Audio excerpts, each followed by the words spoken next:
Bon les gars, mauvaise news. Mon compte était banni. Bon, je sais pas par où est-ce que je pourrais commencer cette histoire. Bon, moi c'est Dazo. J'ai mis une session avec Zara et on propose du contenu autour de l'informatique. Et j'en étais à une série de vidéos où je représentais comment partir d'une idée d'application, la designer, la coder, puis la déployer. Et là, c'est avec grand plaisir que je voulais passer à la phase de déploiement avec Play Store. Je voulais commencer avec, comme ça, on commence à faire nos petits trucs, on déploie l'application et tout est cool. Mais, tout ne s'est pas passé comme prévu. Is called Reality. internal pointer variable. What is this? Internal. Ah,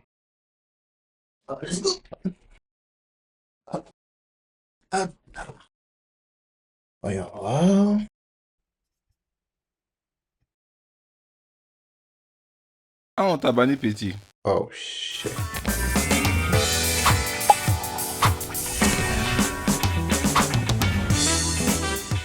Bon, il faut dire que je suis pas à mon coup d'essai concernant les déploiements sur le Play Store. J'ai déjà publié une application sur le store, elle s'appelle MoneyRoute.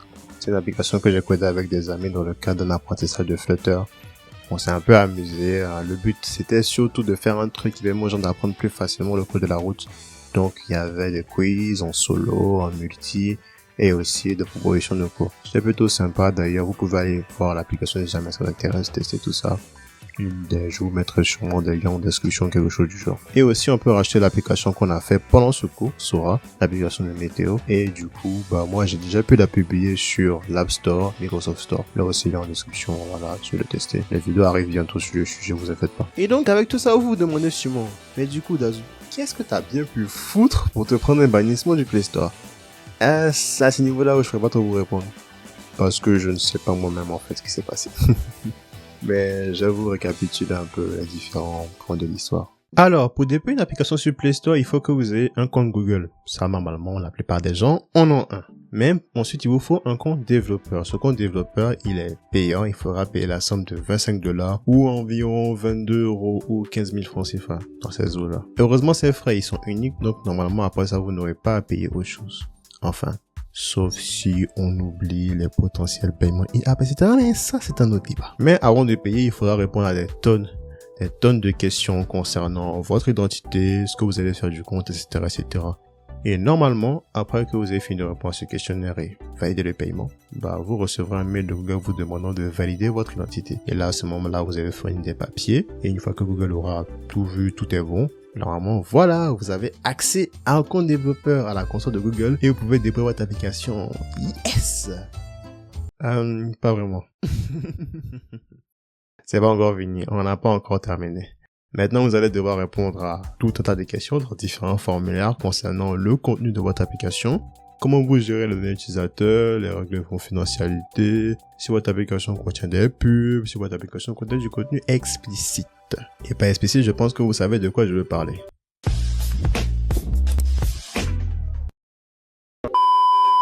Bon, me concernant, c'est pas la première fois que j'y réponds, donc je réponds à ça plutôt facilement, petit à petit, un à un. À la différence de mon expérience avec MoneyRoute, c'est que mon application, cette fois, elle a accès aux données de localisation de l'utilisateur. Et c'est nécessaire pour fournir les données de météo. Donc, j'explique à Google comment ça fonctionne, à quoi ça sert et comment je gère cette donnée. Moi, je ne garde pas les données de localisation, je prends juste la localisation, je la donne au fournisseur et c'est lui qui va me rendre ces données de météo. Mais moi, je ne garde pas les données, donc à ce niveau, je pense pas qu'il y ait un souci. Donc, c'est ce que j'ai dit à Google, c'est ce que j'ai mis dans le formulaire et donc, après ça, j'ai validé pour passer à la suite. Ensuite, j'ai mis en place la page de présentation de Play Store. Généralement, c'est ce que vous voyez quand vous avez sur une application, il y a une page de présentation avec une image, des screenshots et tout. C'est ce que j'ai fait, j'ai fourni une description du projet, un titre, aussi différents screenshots, etc.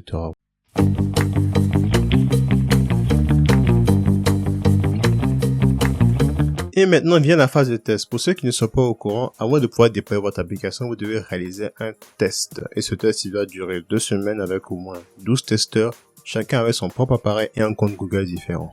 Donc moi, j'ai réalisé ce test et pour ça, j'ai fait appel à un prestataire sur Fiverr, qui est une plateforme où on peut demander des services moyennant un paiement. Ça peut concerner le déploiement d'applications, le développement web, le développement mobile, du design, du copywriting, etc., etc., etc. Donc, je suis passé par un prestataire, je vous mets sa page actuellement à l'écran. Bon, personnellement, je vous le recommande parce qu'il a fait un très bon travail, il a fourni des rapports réguliers du fonctionnement de l'application, ainsi que signaler des bugs. D'ailleurs, pour l'anecdote un peu marrante, c'est qu'il a signalé un bug qui, je pense, peut-être plus il aurait pu me le signaler parce que autrement, je ne pense pas comment j'aurais pu remarquer l'erreur.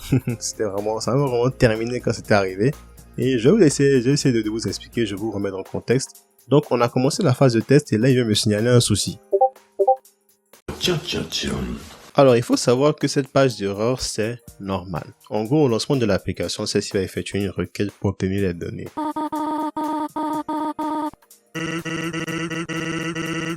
Si jamais quelque chose s'est mal passé, du coup, vous avez cette page. C'est aussi pareil si jamais vous n'avez pas internet et la géolocalisation activée. Donc je lui demande s'il a activé tout ça et là il me répond oui. Là du coup je sais pas. Je suis très perplexe parce que je ne vois pas où ça a pu capoter. Mon API est en ligne, l'application elle est censée être fonctionnelle. Bon, je n'ai jamais eu de soucis auparavant. Et là je me dis putain, si seulement j'avais accès au message de la console.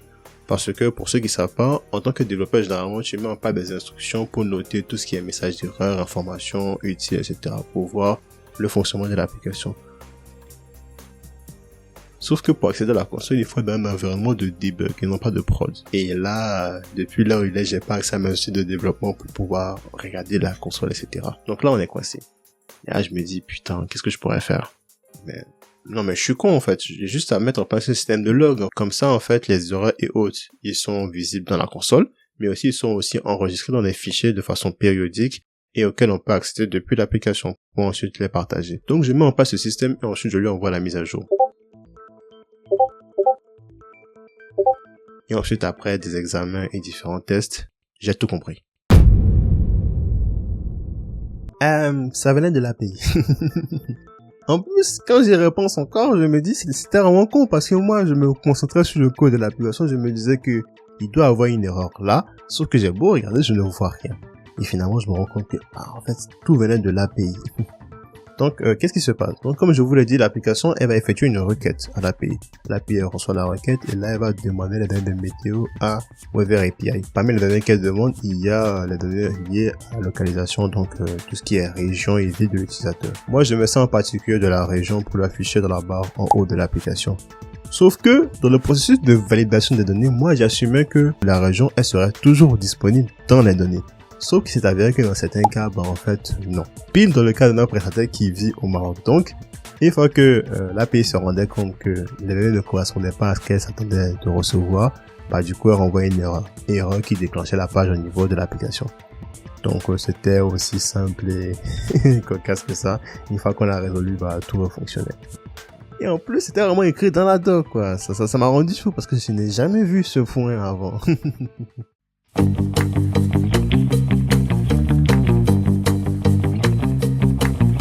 Ok, donc j'en étais où dans mon histoire, moi? Ah oui, les tests. Donc, une fois les tests terminés, j'ai dû répondre à un formulaire où j'ai dû expliquer comment sont passés les tests, qu'est-ce que j'ai compris, etc., etc.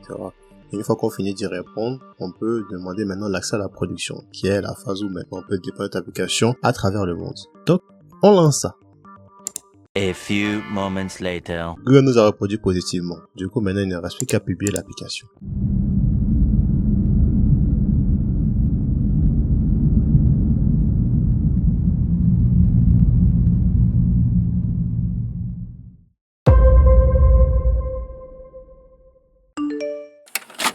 Bonjour chers développeurs de chez Dazu. Voici une notification concernant votre compte Google Play qui a été banni. Raison, comportement à haut risque. Je ne comprenais rien à rien. Tout s'était pourtant bien passé jusqu'ici.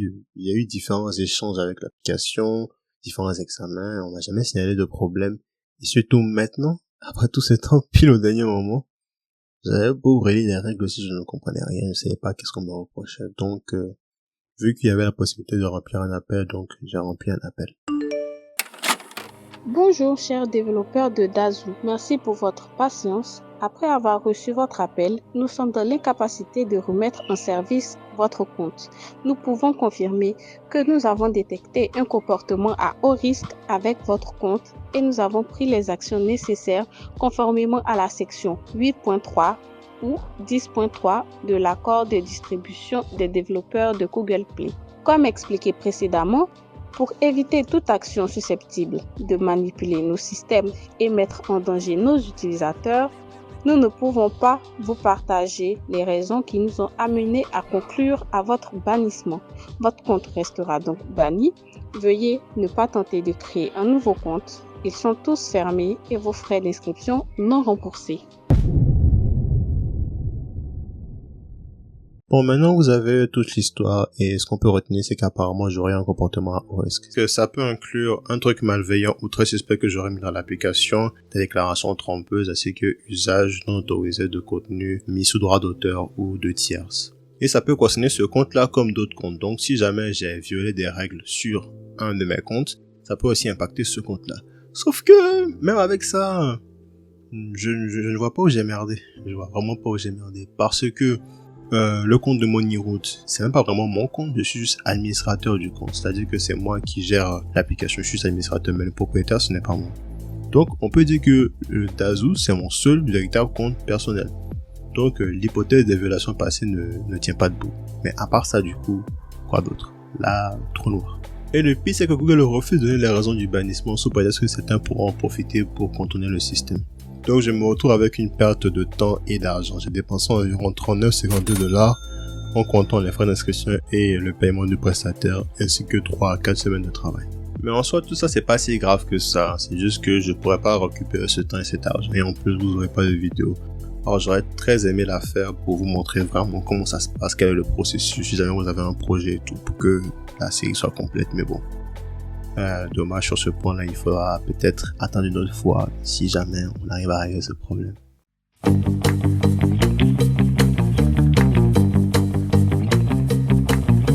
Évidemment, tout ce que j'ai raconté, ce n'est pas pour vous décourager.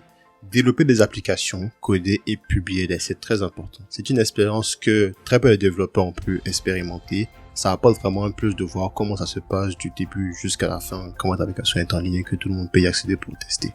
Mais il faut que vous gardiez en tête que ces entreprises ont un contrôle total sur leur plateforme. Si jamais votre tête ne revient pas, du coup ils peuvent vous bannir. C'est dans le droit le plus basique et le plus total.